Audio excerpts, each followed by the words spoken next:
ہاتھ باندھ کر جیسے میں ملزم ہوں اور وہ مظلوم ہے، اور ڈی ایس پی نے اس انداز میں پوری کی پوری تفتیش کی ہے۔ جب ہو گئی تفتیش اور ڈی ایس پی نے کہا ٹھیک ہے جی اوکے جاؤ، میں آفس سے باہر نکلا ہوں تو عدیل جو ہے وہ مجھے دیکھ کر ابا جی مسکراتا رہا، جیسے میرا مذاق اڑا رہا ہو کہ جو تذلیل میری ہوئی تھی اس کے متعلق میرے منہ پر تمانچے مار رہا ہے۔ وہ مسکراہٹ اس کی اتنی ظالمانہ تھی۔ اس طریقہ کار سے تو یہی نظر آتا ہے کہ قاتل باہر بہت جلدی بھی آ جائیں گے اور پھر آ کر میرے پہ بہت ہنسیں گے۔ میں نے کہا بیٹا نا امید نہ ہو، اللہ انصاف کرے گا، اللہ سے امید رکھو، انسان سے کیسی امید، تم یقین تو کرو۔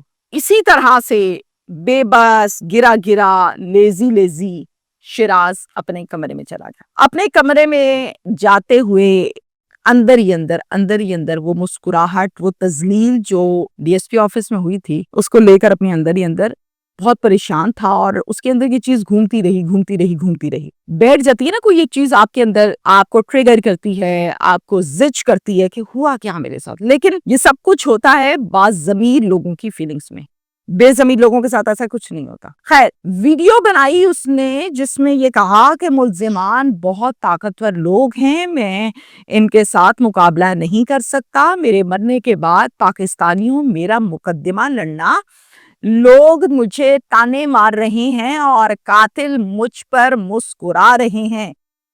11 سال کی میری بیٹی فاطمہ، بیٹا مجھے معاف کر دینا، تمہارا تو کوئی قصور تھا ہی نہیں، لیکن لمبی پہاڑ جیسی زندگی بغیر ماں کے گزارو گی، اور اب مجھے بھی معاف کر دینا۔ اسی کنڈیشن میں اس نے اپنے آپ کو مار لی اور اپنی جان لے لی۔ کی آواز جب باپ نے سنی، شیخ آفتاب نے، وہ فوراً سے بیٹے کے کمرے میں گئے اور دیکھا بیٹے کو، تو بیٹا زمین پر ڈھیر اور موبائل پاس پڑا ہوا ہے۔ موبائل پکڑا اور گیلری کھولی تو پھر یہ ویڈیو دیکھی جس کے متعلق میں نے آپ کو تفصیل سے بتایا ہے۔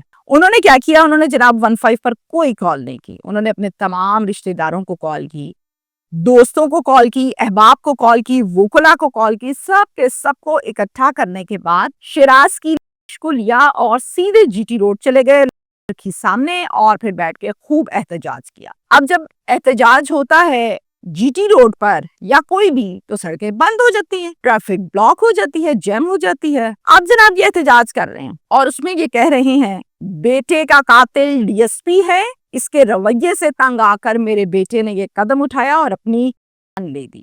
اب جناب احتجاج زور و شور سے جاری ہے، جی ٹی روڈ بند ہے۔ ایسے میں ایک ایس پی صاحبہ جن کا نام ہے انم شیر، وہ آتی ہیں اور آ کر احتجاجیوں کے ساتھ مذاکرات کرتی ہیں۔ یہ مذاکرات کامیاب ہوتے ہیں۔ ان مذاکرات میں یہ یقین دلوایا جاتا ہے کہ سی پی او راولپنڈی خالد ہمدانی صاحب خود اس کیس کو مانیٹر کر رہے ہیں۔ وہ کہتے ہیں کہ قصوروار کو اس کے گناہ اور غلطی کے مطابق ضرور سزا ملے گی، چاہے وہ ڈی ایس پی ہو یا وہ کوئی عام قاتل ہو یا وہ کوئی عام شہری ہو۔ ہم نے آپ کی بہو نادیہ کے کیس میں ملوث تینوں ملزمان کو گرفتار کیا، آپ ادارے پر ہم پر بھروسہ رکھیں اور کچھ ٹائم دیجیے۔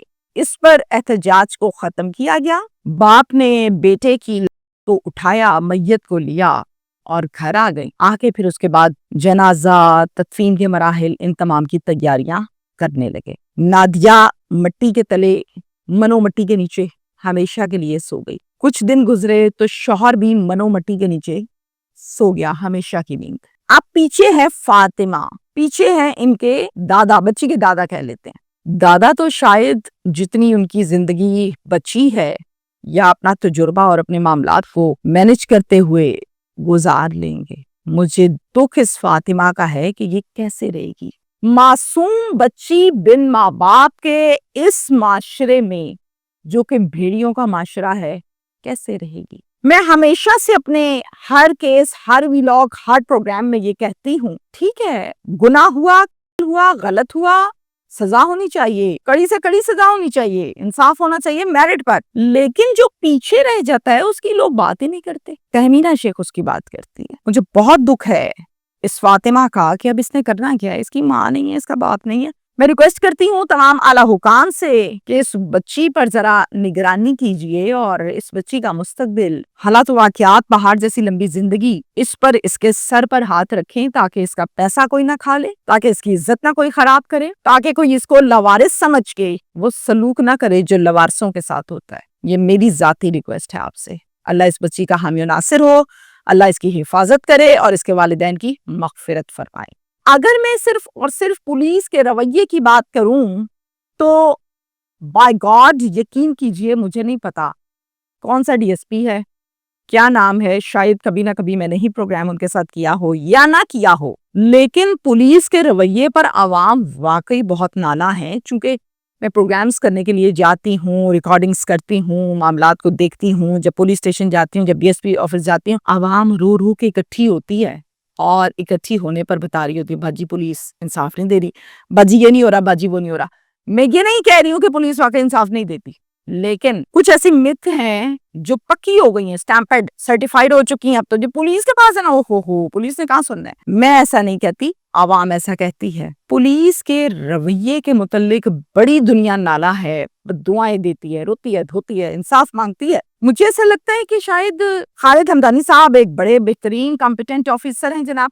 باقی ڈی پی اوز کی بات کر لیں، ایس ایس پیز کی بات کر لیں، ڈی آئی جیز کی بات کر لیں، یہ تمام لوگ بڑے پڑھے لکھے اور اس ملک کے، میں یہ کہتی ہوں کہ وہ ستون ہیں جنہوں نے اٹھا رکھا ہے ادارے کو، سنبھال رکھا ہے کمان کو، اور عوام ان کی اس نگرانی میں جی رہی ہے۔ کچھ سیشنز ایسے کریٹ کر لیے جائیں جو رینکرز کو، ڈی ایس پیز کو، ایس ایچ اوز کو دیے جائیں، تاکہ ان کا رویہ تو چینج ہو، ان کو یہ تو پتہ لگے کہ ہمیں D S P, S H O یا ایس پی اس لیے نہیں لگایا کہ ہم ٹھیکے دار ہو گئے، جو ہم کہیں گے وہاں سے لائن شروع ہوگی۔ یہ کانسیپٹ ختم کر کے ایک پراپر، ایک کوآپریٹو انداز آنا چاہیے، تاکہ شاید عوام اس بات پر آ کر یہ مت ختم کر دے کہ پولیس کا رویہ، توبہ توبہ، لوگ کہتے ہیں جدادیں بک جاتی ہیں، تھانے میں ایک کیس لے کے چلے جاؤ، جدادیں بک جاتی ہیں، کیس ادھر ہی کھڑا ہوتا ہے 5 سال کے بعد بھی۔ یہ مت ختم ہونی چاہیے۔ شکریہ۔